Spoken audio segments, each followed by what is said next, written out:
depth becomes critical. It's just phenomenal what it does. We're talking about quality depth, where if you land the ball roughly on the racket head's the best. Racket length is pretty good for floorboards. That's a pretty reasonable size to actually aim for. So we want to aim there. What it does is it bounces. Second bounce goes downwards towards the back wall. You don't necessarily have to hit the back wall nick, but that's fine and terrific if it does. As long as the ball's going down towards the back wall, everything is good.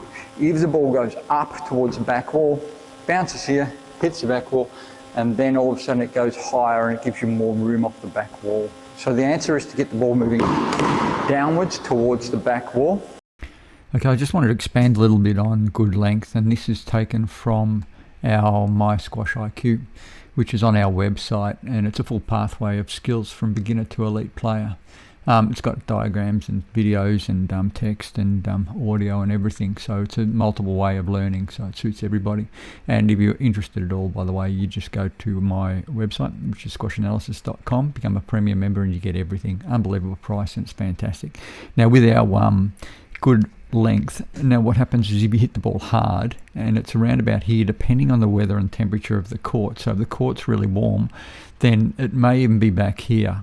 So if the court's really cold, you may even hit a little bit deeper. But it also depends on how hard you hit. Let's say you lobbed the ball and it came back here. What happens is it would go up, up, up, and then it would come down relatively in the same spot. So then basically your area of target would be slightly deeper. So it's no longer out back here, whereas generally at the back of the service box. So a lob will have a different target. So when you talk about targets, it's where you land the ball, not on the front wall, because it depends how hard you hit the ball as to where your target will be. Your target will vary only minimally at the back of the court, so it will only vary minimally from, say, even the service box through to here.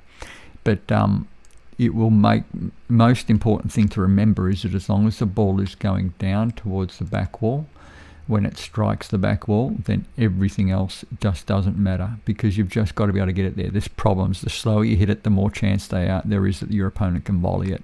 So that's where pace comes into the equation, and it's really important to have quality pace on the ball so you can cut out the volley, especially on the forehand side, because people are very, very quick with their arm being mostly on the right-hand side for a forehand, as in right-handed, and they'll get across really, really quickly. So pace on the forehand, and you can float the ball a little bit more on your backhand. That will be the answer for you as far as it all goes. So your target area will vary.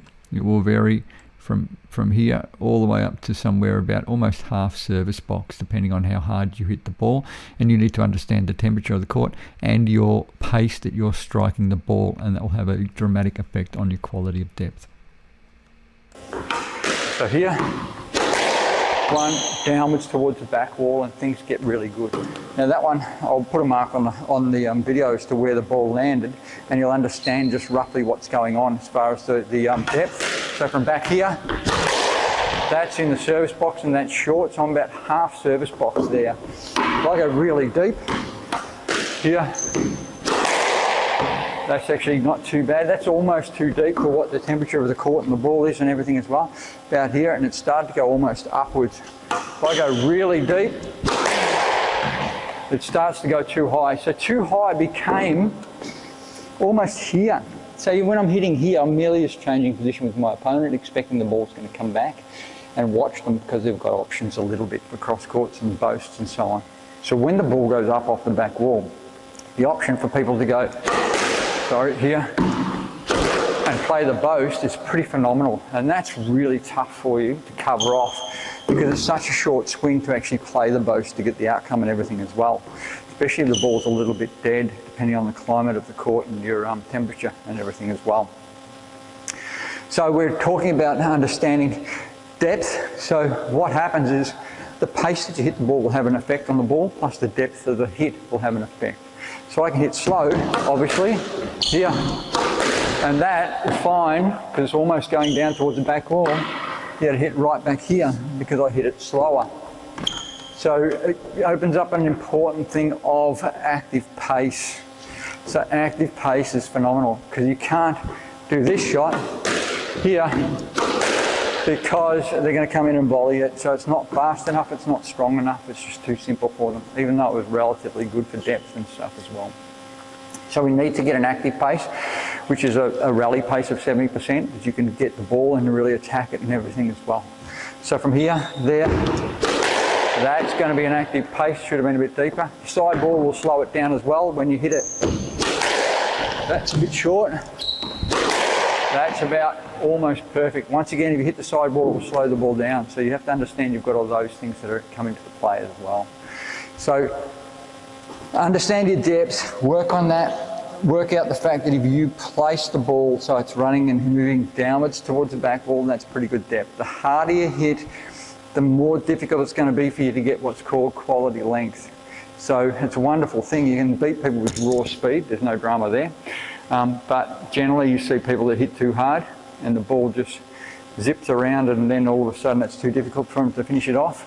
But you need to make sure that you use your quality depth. Use your quality depth. Understand your capability of getting a repeatable outcome and hit your target depth so the ball goes down to the back wall. I can't tell you that it's definitely there, because if you're hitting the ball really hard, you may have to bring the ball back to here. Okay? If you're hitting the ball slower, you might have to bring it back to here. But it's all about the ball going downwards towards the back, as it hits the back wall. As long as it's going in a downwards direction, everything is pretty cool. Depth is phenomenal. Depth is quite amazing, and it's really where it's all about as far as to hurt people. So it's pretty cool. Get into it, understand depth, understand your quality, and go from there.